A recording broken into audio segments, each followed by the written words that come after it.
राधे राधे दोस्तों, मैं रीता अपने YouTube चैनल में आपका स्वागत करती हूँ। तो दोस्तों, मैं यहाँ देवकली बाज़ार घुरवपुर गांव में खड़ी हूँ और यहाँ मेरी बहन का ससुराल है। मैं यहाँ शादी में आई थी। तो ये गांव देखिए कितना सुंदर है और मैं पूरे 6 साल बाद गांव आई थी। अब यहाँ का नज़ारा देख के मेरा मन नहीं कर रहा है मैं वापस दिल्ली जाऊँ, पर घर तो जाना ही पड़ेगा। तो नेक्स्ट वीडियो में मिलते हैं दिल्ली में।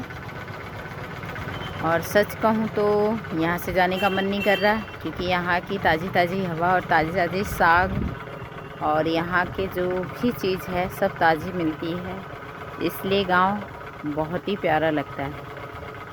तो अगर आप लोगों को भी गांव प्यारा लगता हो तो कमेंट बॉक्स में ज़रूर बताना, और ये गांव कैसा लगा ये भी बताना। तो फिर मिलते हैं नेक्स्ट वीडियो में दिल्ली में।